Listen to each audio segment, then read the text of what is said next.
Hello, respected friends. Today's topic is serious and funny at the same time. The subject is Eid-al-Adha, which is shortly coming, and Muslims will be celebrating the Eid, or the festival of sacrifice, throughout the world. We have been really misled by our imams and many other false traditions. Fortunately, many capitals in the world have warned Muslims not to sacrifice animals on the street: sheep, goat, cows, camels. It's all nonsense. If we look at the Qur'an, it makes it very clear. See Surah Safat 37 and elsewhere. NAHR, Noon Ha Ra. NAHR means sacrifice of the camel, and that too only in Makkah. What used to happen, the affluent people used to bring an extra camel with them during the Hajj or pilgrimage congregation, so that the congregation would become self-sufficient in food resources. The Qur'an nowhere mentions sacrificing sheep, goat, and cows, even camels, outside Makkah. No, nowhere at all. And the Muslims consider it Sunnat-e-Ibrahimi, the tradition of Prophet Abraham alayhi salam. What a joke! The Quran calls the sacrifice done by Abraham and his son, according to the Muslim tradition, Ishmael alayhi salam. According to the biblical tradition, it was Isaac alayhi salam. That Abraham had seen a vision, or he planned to slaughter his son.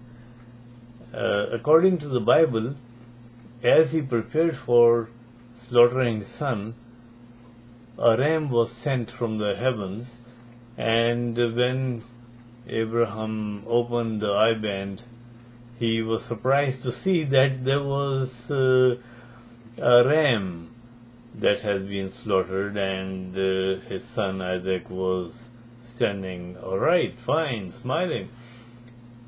According to the Muslim tradition, it was Ismail alayhi salam, the older son, who was slaughtered, and Abraham alayhi salam he was surprised when he opened the eye band and he saw a ram slaughtered instead. Let's be very clear. The Bible does mention that a ram was sent from the heavens, and he replaced Isaac alayhi salam's, Ishaq alayhi salam's sacrifice, and he was slaughtered instead of him. But the Muslims believe that the ram was sent from the heavens for Ismail alayhi salam. The Quran doesn't say that. Look at Surah Safat.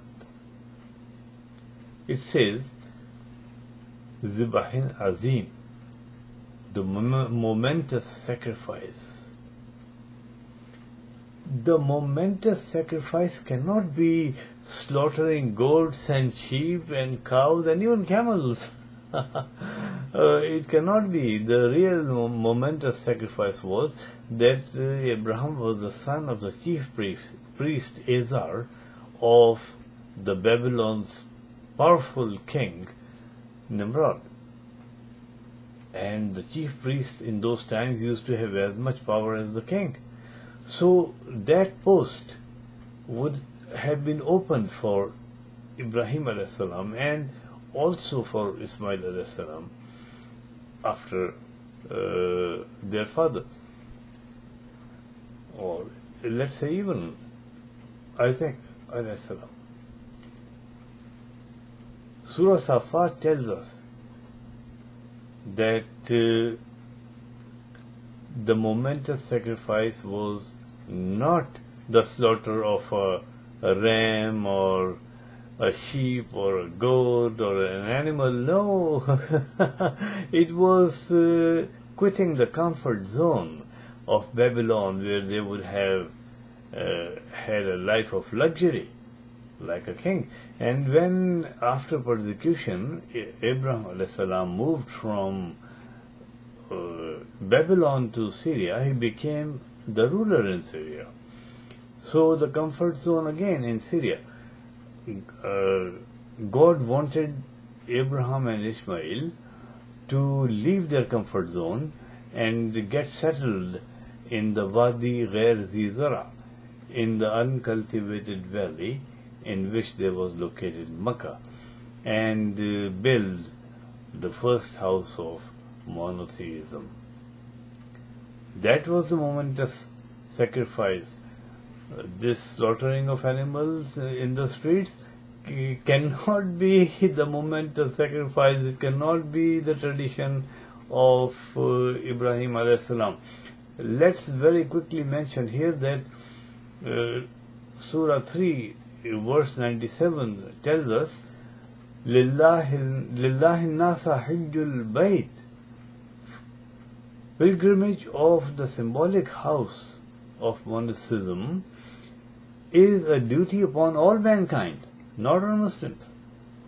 It's a means to get human beings together. The League of Nations had failed, as we see, after the First World War. Allama Iqbal had predicted it. He said, "Mumkin hai ki ye dashtae pira ke afrang iblis ke tabiz se kuch roz sambhal jaye." It's possible that this beloved of the West would survive a few days with the amulet of the Satan, but it didn't. There was the Second World War. We came up with UNO, and we know how much injustice, how much failure UNO has been facing. Allama Iqbal had rightly said, according to the Qur'an, "Makkah ne diya khake Geneva ko hi paygam, jamiyat-e-aqwam ki jamiyat-e-adam." Is it the unity of nations or the unity of mankind? That is the message of Makkah. That will succeed better because that will be the divine institution. So,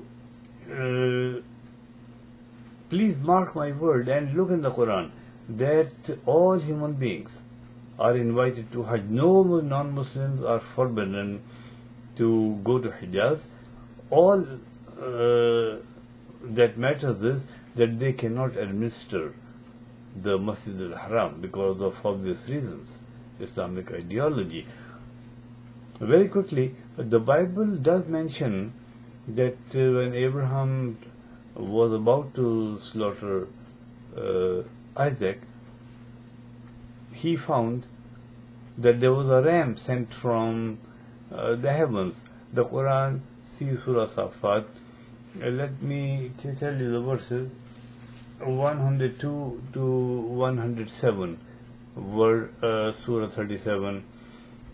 You'll find there is no ram mentioned in the Quran at all. God does not like to play games with human beings.